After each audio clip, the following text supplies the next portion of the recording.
Hi, I'm Jo. I'm here with Ella, and we're going to have a little chat about our writing process, about one of our songs, Wise Woman, Vita, from our album Lemon Verbena.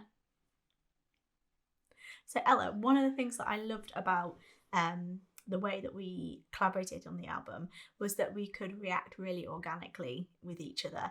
And I remember us having this chat in the kitchen while we were making lemon verbena tea. Yeah.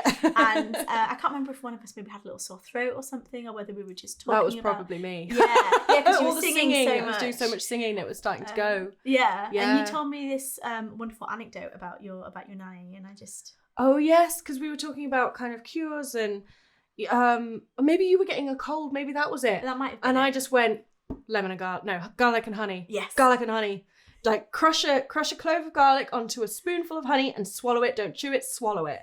And actually don't crush it, chop it. Oh, okay, chop it. Because otherwise it's it a bit was very strong. specific. I remember you having like very specific memories yes. from what your nanny had told you. Yeah, and so this is it's a Bayesian cure that came from my nanny, and my dad used to make us have garlic and honey on a spoon, and it's something that it just totally just nukes a cold. It's great, and it also can give you a stomachache, which is why I say sort of chop it rather than crush it. But like it's my go-to. Yeah, and it's really lovely to have something passed down that when you talk to lots of different people, there is so many different versions of this cure. But also we don't have so much anymore because of modern medicine, which is fantastic. But when you've got something saying, well, this is better over than anything else, then actually you lose all of these incredible herbal cures that, have been passed down generation through generation through generation. And especially certainly in the context of what we're talking about. That accumulated knowledge, female knowledge, healing, midwifery, birth, life, community, all of these really strong, powerful roles that women held that, largely, not just because of the witch trials, but largely, has disappeared. That suspicion around women's knowledge. There was a time, wasn't there, when, women running a household or an estate of varying scales, they would have their recipe book, and that book would be so important to not just the immediate family but to the wider household. That responsibility to look after people, to accumulate knowledge, to have a herbal garden, to like really care and nurture the people around you, and then for that suspicion to creep in and be weaponized against you. And I think we were quite fascinated by that loss.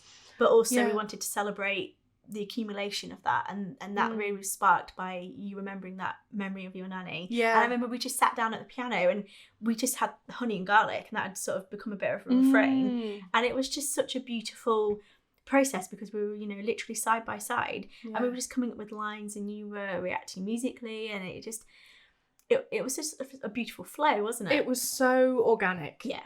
And it really felt like, previously our experiences of working together have been, separated by geographical distance. Yes, yeah, quite remote. I'll send you this, you send me that. Occasionally we'll have a chat, but let's be inspired by what's on the page or what's coming, to you from the ears.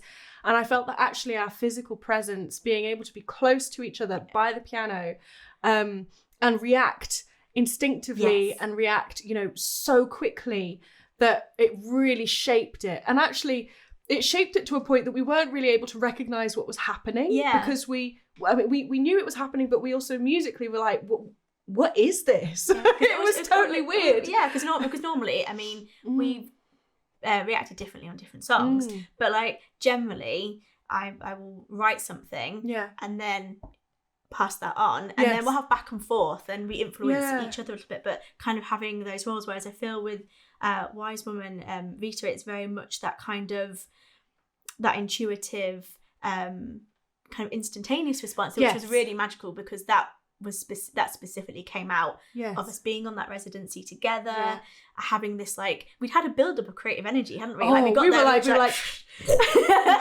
we exploded. Everyone else was like, let's not talk about the work we're doing, it could be gentle, it could be this, it could be that, and we were just like, we've written 6 songs, we can't stop talking about it, we can't stop. So I thought that was incredible. But I think as well, what I really liked about that this song in particular is that it touches on some really negative emotions. And I think in places we had quite angry feelings about the way women had been treated and the way, this knowledge had been cast aside, destroyed. But I think also the song became really positive as well. Like it, we had the first verse and everything where it, we look at this destructive side, and then we also see that we prevail. Yeah. Like there are always these cycles. And, there's been a lot going on like politically and things over the last few years that I think made us feel a bit downhearted. But there was something really reviving about the idea that this is a cycle. Like there will be horrible times, but actually we can draw on what we have, on this knowledge, on these, on these resources that we have. And, in the song we touch on the relationship with like mother and daughter and mother and son. And those relationships get very shaken in the song. But actually the second verse is very much about renewal, isn't it? Yeah, and there's this line that I absolutely loved setting, which also I have seared into my memory because it was so hard to sing it, but it goes, my daughter is my daughter mine, my son has wings and lifts us.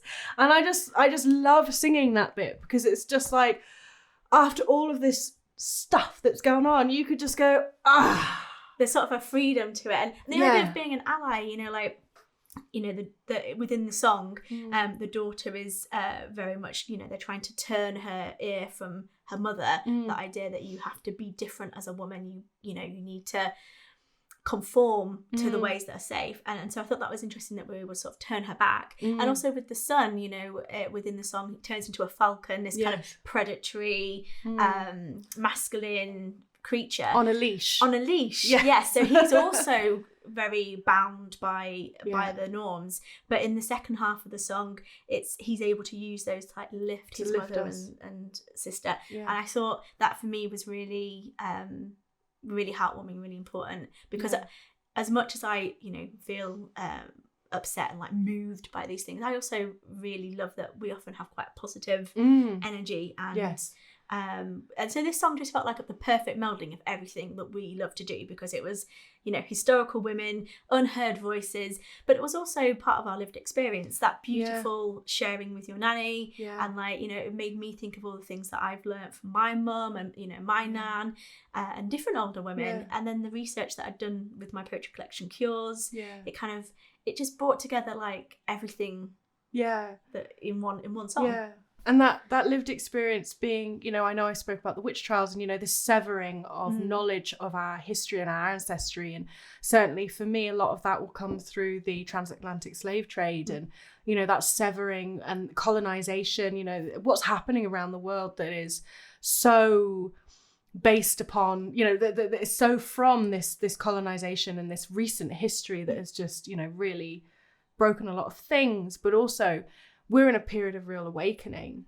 And I certainly find while singing this song, it's very tiring to sing, but like singing the song musically, there's lots of different elements in there. And musically, I really bring my voice and different kind of ways of using my voice that I don't usually do in other songs. And I don't think I do in other songs that we've written in this album, but in here, the compositional process actually has these specific sounds in them.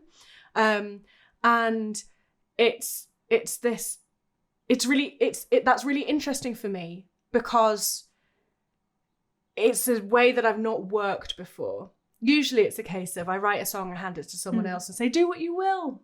We wanted to write for your voice. We wanted to write for my voice. This was like, that was the huge part of the project, that it's like I silence myself as a singer, and I am a singer, because I feel that other people would interpret my music better than me. But actually, for this album, I was like, no, my turn. Yes. And that also meant that, the lived experience that we have with the background of the song, the lived experience that we have of creating the song, and then also the way that compositionally I was bringing different sounds to my voice to the song, which again is new for me, was really... it's been really empowering. And like the beginning, we've got this ivy leaf to calm your chest, honey and garlic to restore, lemon balm and mint to rest, steep chamomile for all cure. And I didn't do it there, but in my head it's like it's this kind of quite an innocent but sinister kind of childlike, you know, that cliche, childlike, sinister, you know, naivety. Well, we drew a little bit, didn't we, on we in previous commissions we'd also toyed with some of the nursery rhyme aspects, and I think that I'd infiltrated here because it's that passing down, isn't it, oral tradition, and so I loved that it had that kind of sing-song element to it. It was very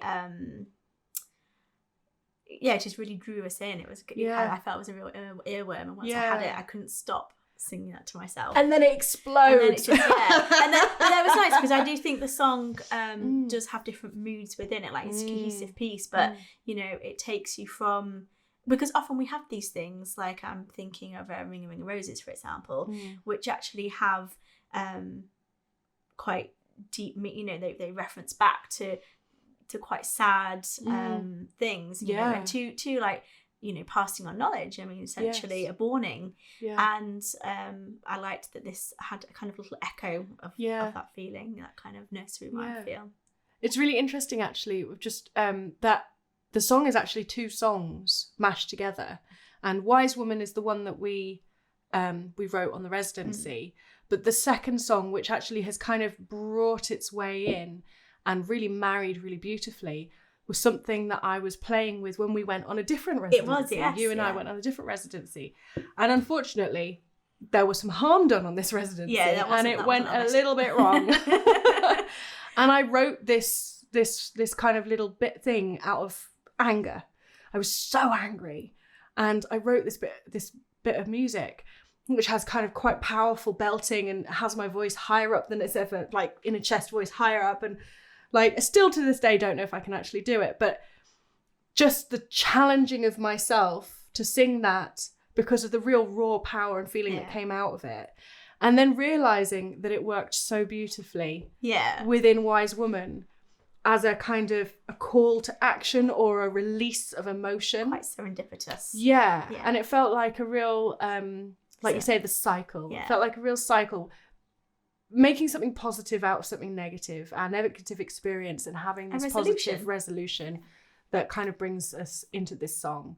And actually we named, the title had a swear word in it, and we named the song Wise Woman Swear Word, but we've actually recently just said, well, let's come back to our original ideas of naming each song by the woman that has inspired it. And so we've come back to the name Vita, which is your nanny's name. My nanny's name, and my middle name, and my daughter's name. And also means life. And means life, and is passed down. It's a life-giving song. It's a life-giving song. So it felt like, yes, the swear word helped when it was there, it was needed. And actually, but now it feels like we're bringing it back again. So yeah, it's this constant cycle. And writing the song has been a cycle in that way as well, because, you know, we did all that work in the beginning, but it's kind of grown and changed. And So, well, thank you very much for listening to us. And I hope that's given you a bit of an insight into our creative process. And if you have any questions or you'd like to find out a little bit more, then we'd love to hear from you. Thank you.